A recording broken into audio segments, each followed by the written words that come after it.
बिस्मिल्लाहिर्रहमानिर्रहीम। अस्सलाम वालेकुम नादरीन, आप यूट्यूब चैनल देख रहे हैं। मैं इमरान ख़ान हूँ। सबसे पहले जो है वो बड़ी ख़बर है, लेकिन इसका क्रेडिट जो है वो वसीम मलिक साहब और मरीम नवाज़ ख़ान साहिबा का है। ये दोनों जर्नलिस्ट हैं, कोर्ट को रिपोर्ट करते हैं और इनका ये क्रेडिट है कि इन्होंने एक बड़ी ख़बर निकाली है, क्योंकि इससे पहले किसी और सहाफ़ी ने इसको रिपोर्ट नहीं किया था। देखें, काजी फ़ायज़ ईसा साहब ने, पहले ख़बर सुन लें।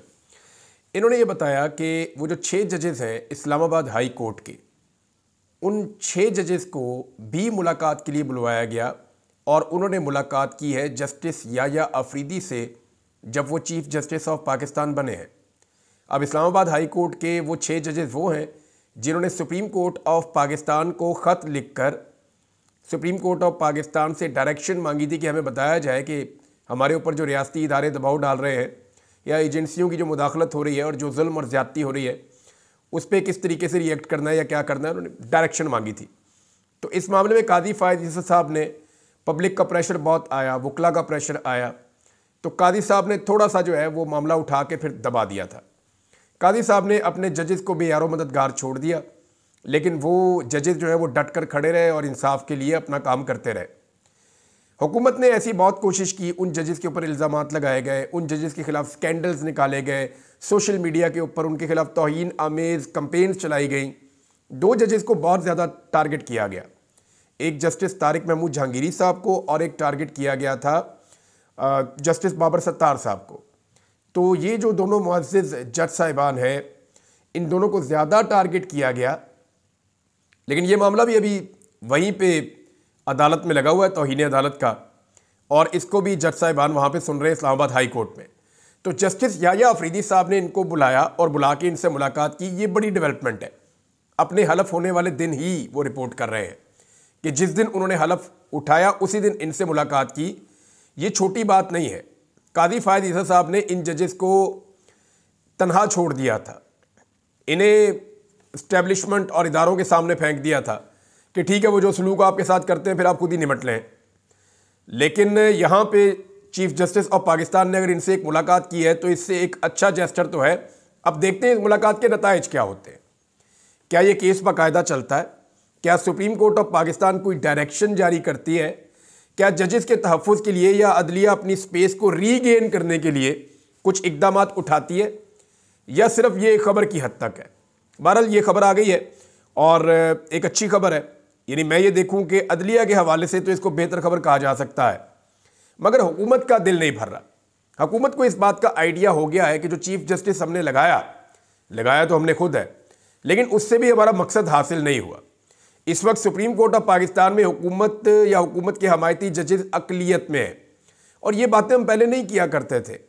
पहले पता होता था कि जजेस इंसाफ के साथ जाएंगे, लेकिन काजी फ़ायज़ ईसा साहब ने इतनी गंदी डिवीज़न पैदा की सुप्रीम कोर्ट ऑफ पाकिस्तान में, उन्होंने इंसाफ पसंद जजों को अलग करके हुकूमत का पूरा एक कैंप कायम कर दिया। नून लीग अक्सर ये करती है, जुडिशरी को कंट्रोल करना इनकी पुरानी ख्वाहिश है। जावेद हाशमी साहब भी बता चुके हैं, शाहिद खान अब्बासी साहब से आप पूछ लें, जितने लोग PMLN के साथ काम करते रहे माजी में, ऑफ द रिकॉर्ड जो लोग अभी काम करते हैं उनसे भी आप पूछें तो वे कहेंगे कि अदलिया को कंट्रोल करना और मिलिट्री को कंट्रोल करना, ये मिलिट्री जो कंट्रोल हो ही सकती है क्योंकि वो तो इनके अंडर में काम करती है, लेकिन अदलिया तो आज़ाद होती है ना। तो अदलिया को कंट्रोल करना नून लीग की एक पुरानी ख्वाहिश है और वो उसको पूरा करने की हमेशा कोशिश करते रहते हैं। अब इस ख्वाहिश की तकमील के लिए उन्होंने एक नया काम किया है। अच्छा, 2 काम किए आज हुकूमत ने और दोनों बहुत अजीब किए। एक तो हुकूमत ने फैसला किया है कि जजेस की तादाद को बढ़ा दिया जाएगा। जजेस की तादाद को बढ़ाने के लिए जो कायमा कमेटी है सेनेट की, उसके अंदर बिल पेश किया गया और वहाँ पे जो बिल मंजूर किया गया है उसके मुताबिक अब जजेस की तादाद को बढ़ा के, पहले बताया जा रहा था कि 17 से 23 किया जाएगा, अब पता चल रहा है कि 17 से 25 कर दिया जाएगा। यानी 8 नए जजेस सुप्रीम कोर्ट ऑफ पाकिस्तान में मजीद इंडक्ट किए जाएंगे। तो इस तरह ये 25 हो जाएंगे। हुकूमत 6 से 8 पे क्यों आई, इसके पीछे भी एक कहानी है। हुकूमत को इस बात का आइडिया हो गया कि अगर 6 जजेस अपने हुकूमत ले भी आती है फिर भी हुकूमत अक्सरियत में नहीं आती, या हुकूमत की मर्जी वहाँ पे सुप्रीम कोर्ट ऑफ पाकिस्तान में पूरी नहीं होती। लिहाजा उन्होंने कुछ इस तरीके से मैनेज किया कि नीचे से कुछ जज ऐसे एलिवेट किए जाएं जो पहुँच जाएं सुप्रीम कोर्ट ऑफ पाकिस्तान में, जिसके बाद 8 जजेस पहुँचने की सूरत में हुकूमत की पोजीशन कुछ बेहतर हो जाए सुप्रीम कोर्ट में। लेकिन अब इतने सारे जज ऐसे लाएंगे कहाँ से? और अगर ये प्रोसीजर चलता है तो कानून के मुताबिक भी ये काम होता रहे तो इसको 1-2 साल लग जाएंगे। तो क्या हुकूमत के पास इतना वक्त है? मुमकिन है कि ये हुकूमत इस बिल को पास करे और ये फैसला कर दे कि सुप्रीम कोर्ट ऑफ पाकिस्तान में अब जजेस की तादाद 17 नहीं 25 हो जाएगी। फ़र्ज़ करें हुकूमत ये फैसला कर देती है और ये जजेस अपॉइंट करती है आने वाली हुकूमत, यानी ये हुकूमत चली जाती है और आने वाली हुकूमत को ये मौका मिलता है और वो लाकर मज़ीद न्यूट्रल जजेस को अपॉइंट कर देती है, तो फिर सुप्रीम कोर्ट ऑफ पाकिस्तान लंबे अरसे तक के लिए एस्टेब्लिशमेंट और मौजूदा PDM हुकूमत के हाथ से निकल जाएगी। जजेस की तादाद जितनी ज़्यादा होगी उतनी ज़्यादा मुअस्सर होगी। ये बात तो अच्छी है, लेकिन अगर जजेस को मेरिट के ऊपर लाकर अपॉइंट किया जाए तो फिर तो बहुत अच्छी है। एक और काम हुकूमत ने किया आज के दिन में, बहुत ही भद्दा और बड़ा अजीब काम किया है। मुझे लगता है कि ये अदालत में चैलेंज हो जाएगा, लेकिन हुकूमत ने फैसला क्या किया है? हुकूमत ने सिक्योरिटी फोर्सेस को किसी भी फर्द को गिरफ्तार करने के इख्तियारात देने का फैसला कर लिया। जाओ जिसको मर्जी पकड़ लो। ये 25 करोड़ का मुल्क है। सिक्योरिटी फोर्सेस का दिल करे जैद बकर अलिफ बे पे ABCD XYZ, जिसको दिल करे सिक्योरिटी फोर्सेस के लोग जाएं और जाके गर्दन से गिरेबान से पकड़ के और उसको ले जाके बंद कर दें। ये इख्तियार दे दिया है हुकूमत ने सिक्योरिटी फोर्सेस को। तफसीलात के मुताबिक सिक्योरिटी थ्रेट से निपटने के लिए वफाकी हुकूमत का अहम फैसला सामने आया। हुकूमत ने सिक्योरिटी फोर्सेस को किसी भी फर्द को गिरफ्तार करने का इख्तियार दे दिया। नंबर 1 तो ये हो गया। नंबर 2, एक और काम भी किया हुकूमत ने। ना सिर्फ ये इख्तियार दे दिया, बल्कि वो ये कह रहे हैं कि मालूमात और वजूहात की बिना पर, जो सिर्फ उनको पता होनी चाहिए सिक्योरिटी फोर्सेस को, कहीं साबित करने की जरूरत नहीं है उनको, वो कहीं जवाबदेह नहीं होंगे। वो पहले कौन सा जवाब देते हैं? इधर पाकिस्तान के अंदर बंदा गायब कर दिया जाता है, इंतजार पंजूता साहब। आज भी उनका केस लगा हुआ था इस्लामाबाद हाई कोर्ट में, और वहां पे अटॉर्नी जनरल आए और उन्होंने कहा जी 24 घंटे के अंदर इंतजार पंजूता साहब वापस आ जाएंगे। आप अंदाजा कीजिए कि इंतजार पंजूता 24 घंटे में वापस आ जाएंगे, ये अटॉर्नी जनरल ऑफ पाकिस्तान को कैसे पता है? देखिए, अटॉर्नी जनरल ऑफ पाकिस्तान जो है, मैं इनको पहले से भी जानता हूं और ये बेहतर आदमी, मैं इनको बहुत समझता था, लेकिन इन्होंने अपने आप को बहुत ज्यादा कंप्रोमाइज कर दिया। या पता नहीं क्या मजबूरी है कि वो इस लेवल तक आ गए हैं। यानी ये बड़ा मायूब है और बड़ी अजीब चीज़ है जो उन्होंने आज वहाँ पे इस्लामाबाद हाई कोर्ट में कही कि जी जो बंदा लापता है जबरी तौर पे, जिसको अगवा किया गया है, वो बंदा 24 घंटे में वापस आ जाएगा। इसका मतलब है आप जानते हैं किसने अगवा किया और वो कहाँ मौजूद है। और अदालतें भी देखें हमारी, जब बंदा वापस आ जाता है तो उसके बाद पूछता ही कोई नहीं है। हालांकि काम तो तब शुरू होना चाहिए कि जब बंदा वापस आ जाए तो उसको अदालत में खड़ा करके पूछे कि हाँ भाई बताओ तुम्हें कौन ले गया था, आओ इसकी इंक्वायरी करते हैं, हम देखते हैं, तुम बताओ तुम किन हालात में तुम्हें रखा गया, किस किस जगह पे जो है वो तुम्हें रखा गया, किस तरह का तुम पर टॉर्चर हुआ, तुमसे डिमांड्स क्या की गई और तुमसे वीडियोस किस तरह की बनवाई गई। ये सारी चीज़ें बाद में अदालत को पूछनी चाहिए। लेकिन जैसे ही बंदा वापस आता है अदालत कहती है जी शुक्र करो अल्लाह का, जाओ नवाफिल पढ़ो, बात खत्म। ये इंसाफ तो ना हुआ ना। एक आदमी को जो है वो पिछले 3 हफ्ते से ज़्यादा हो गए, 3.5 हफ्ते हो गए, इंतजार पंजूता साहब गायब है। अब उनके मामले में जब कल वो बाजियाब हो जाएंगे, फर्ज करें कल वो हो जाते हैं अटॉर्नी जनरल के मुताबिक, और Islamabad high court case dispose of कर देगी, कोई बुलाकर इंतजार पंजूता से नहीं पूछेगा भाई आप कहाँ थे, आपके साथ क्या जुल्म हुआ, आपको किस जगह पे रखा, कौन सा इदारा या एजेंसी आपको उठाकर देकर गई थी, आपसे डिमांड्स क्या की जा रही थी, आपकी कैद किस नौयत की थी। ये बातें कोई नहीं पूछेगा। तो फिर इंसाफ कैसे होगा? जब तक आप ये बातें नहीं पूछेंगे तब तक अगला बंदा अगवा होता रहेगा। बल्कि अब तो अगवा करने की बदनामी बहुत हो रही है। नया काम ढूंढ लिया कि 3 महीने तक उस बंदे को जैसे मर्जी जहां मर्जी रखें। यानी निज़ाम को यह छूट दे दी गई है इस हुकूमत की जानिब से कि सिक्योरिटी फोर्सेस जिसको मर्जी उठाएं। मिसाल के तौर पर एक बंदा पसंद नहीं है, कोई वकील रहनुमा है या कोई और है जो बात कर रहा है नहीं पसंद, उठाओ, उठाकर जेल में डाल दो। मैं ये वीलॉग्स करता हूं, मैं खबरें देता हूं या उसके ऊपर तज्जिया करता हूं। मैं नहीं पसंद, मुझे उठाएं, उठा के बंद कर दें सिक्योरिटी फोर्सेस। वो कहें जी हमारे पास इसके खिलाफ सबूत है। अब 3 महीने तक तो कोई पूछ नहीं सकता। 3 महीने में मेरे पे दबाव डाला जाएगा, टॉर्चर किया जाएगा, जुल्म किया जाएगा, मेरी फैमिली को हरासा किया जाएगा, कोशिश की जाएगी कि इस आदमी को तोड़ दिया जाए और ये आदमी सरेंडर कर दे सिस्टम के सामने, और 3 महीने काफ़ी होते हैं। यानी ये हुकूमत ने इस लेवल का भी एक कानून पास कर दिया। ये इंसानी हुकूक की खिलाफ वर्जी है। ये बुनियादी इंसानी हुकूक से मुतसादिम कानून है। जिसकी ये इजाज़त दे रहे हैं। बहरहाल मेरे ख्याल में ये मामला ख़त्म हो जाएगा और मेरे ख्याल में हाई कोर्ट्स के अंदर जब ये चैलेंज होगा या सुप्रीम कोर्ट में जाएगा तो ये कानून टिक नहीं पाएगा, ना इसके टिकने की कोई गुंजाइश मौजूद है, ये हो नहीं सकता। एक और खबर जो है वो भी अदालत से मुताल्लिक है, क्योंकि 26वीं आईनी तरमीम को जिस भोंडे अंदाज में मंजूर करवाया गया है उसमें एक शिक ये भी शामिल की गई है कि जिस सूबे के अंदर आईनी अदालत बनाई जाएगी उस सूबे की असेंबली उसको पहले इजाज़त देगी अक्सरियत के साथ, फिर वहाँ पे आईनी अदालत बनेगी। और अगर आईनी अदालत नहीं बनेगी तो आईनी नौयत के मुकदमात कहाँ जाएंगे, इसका जवाब ही नहीं है। तो इसमें ना 5 के करीब बड़ी गलतियां हैं। 26वीं आईनी तरमीम में 5 के करीब बड़ी गलतियां मौजूद हैं। उन गलतियों की बुनियाद पे ये सारा ड्राफ्ट उड़ सकता है, ये 26वीं आईनी तरमीम कलअदम हो सकती है। अब सिंध हाई कोर्ट के जो चीफ जस्टिस हैं उन्होंने नोटिस जारी कर दिया अटॉर्नी जनरल को और उन्होंने ये केस भी लगा दिया है। अब आईनी तरमीम अगर हाई कोर्ट उड़ा देती है तो ये अपनी नौयत का एक बड़ा इंपॉर्टेंट केस होगा। जितने भी लोग कोर्ट्स को कवर करते हैं वो इस खबर को बहुत अहमियत दे रहे हैं। मेरी इतनी समझ नहीं है कानून के अंदर, बाद औक़ात आप गलती भी कर जाते हैं, जैसे कि पिछले व्लॉग में मेरे से गलती हुई, स्लिप ऑफ टंग थी।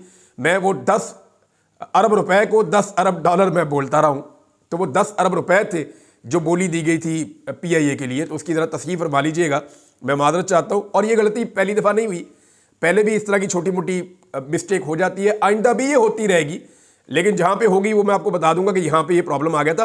10 अरब रुपए थे, वो 10 अरब डॉलर नहीं थे जो PIA की बोली गई, उसके हवाले से मैं आपको बता रहा हूँ।